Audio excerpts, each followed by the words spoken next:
صباح الخير. صباح الفل. عامله ايه؟ الحمد لله كويس، كله تمام الحمد لله.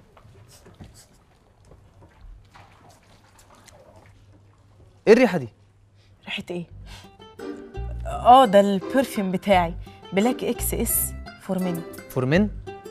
انت بتحطي برفيوم رجالي يا هدير؟ هو مش لما احط برفيوم رجالي ده يعجب الرجاله فورمين؟ انت مين اللي قالك كده يا بنتي؟ اصل انا قعدت فتره احط برفيوم حريمي ولقيته ما جابش نتيجه الصراحه مع اي حد، فقلت اغير يعني. لا يا هدير، هي المشكله مش في البرفيوم، المشكله في حاجات تانية كتير.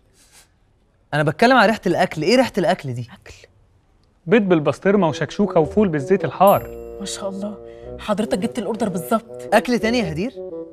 هو انت ما بتسمعيش الكلام؟ لا حضرتك قبل كده نبهت على الطعميه. تمام، يبقى كده الطعميه والشكشوكه والبيض بالبسطرمه والفول بالزيت والبطاطس الصوابع والبتنجان واي اكل ما تاكليش هنا. تمام حضرتك، هبقى اركب محاليل اتغذى عليها عشان حضرتك منع الاكل في الشركه عينيا. انت بتتلمضي ومش عاجبك. طب بصي بقى يا هدير، من هنا ورايح الباشمهندس لذيذ هيشتغل معانا هنا في الشركه، ولو شافك بتعملي اي حاجه من الحاجات اللي انا منبه عليك انك ما تعمليهاش هيجي يبلغني، وساعتها اقسم بالله يا هدير اللي هيبقى اخر يوم ليكي معانا في الشركه. هو بجد هيشتغل معانا في الشركه؟ هاي انا هدير. وانا لذيذ. واضح جدا طبعا.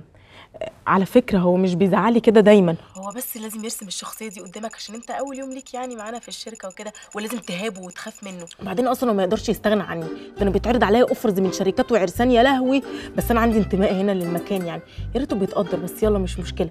قول لي انطباعك الاول عني ايه؟ احنا بقالنا 5 دقايق اهو بنتكلم. انا ما اتكلمتش. ايوه صح ما اتكلمتش. يعني مثلا ايه الصفه اللي انت استخلصتها من شخصيتي في الشويه اللي احنا وقفناهم مع بعض؟ رغايه. اهو شفت، شويه صغيرين وقفتهم معاك خليتك تاخد عليا وتهزر معايا لدرجه ان انت تقول لي رغايه وكده. ان شاء الله تتبسط معانا يا باشمهندس. باشمهندس لذيذ.